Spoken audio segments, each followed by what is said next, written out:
азыр кезектеги жуп Максутбек Балтабаев на эми ал рингге чыкты. Буга чейин ал барчу да ушул Максутбек Балтабаев тууралуу ал жеңишке жетти деп айтып алды эле. Ал Кызыл Бурчтан атаандашы Алавидин Абдурахманов, Өзбекстандын Ташкент шаарынан келген мушкер. Көк Бурчтан Максутбек Балтабаев 1992 жылы төрөлгөн. Балтабаев өтө активдүү. Азыр ошол замат муун тутмасын колдоном деп атат. Жана толугу менен мойнун кармап алды Максутбек Балтабаев. Бүтүн деле жакшы коюп турат. Бул жерден муун тутмасын иш жүзүнө ашырып кетсе негизинен болот. Жана чыгып кетет болду экен.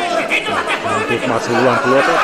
Максутбек Балтабаев 1,74 сантиметр боюн узундугу, булар 71 килограмм салмак чембирдигинде.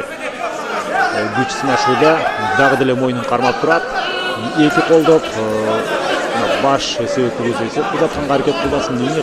Буту менен турганы туура, бирок баары бир аягына чейин муунтуп атып Максутбек Балтабаев жеңишке ээ болду. Уч деген каймана атка ээ. Буга чейин 3 жеңиш, 1 жеңилүүсү болсо, ошентип өзүнүн профессионалдык карьерасындагы 4-чү жеңишине Максутбек Балтабаев ээ болду.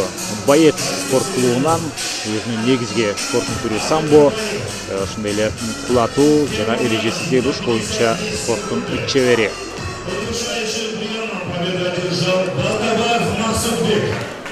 Максутбек Балтабаевди ишенимдүү жеңиши менен куттуктайбыз.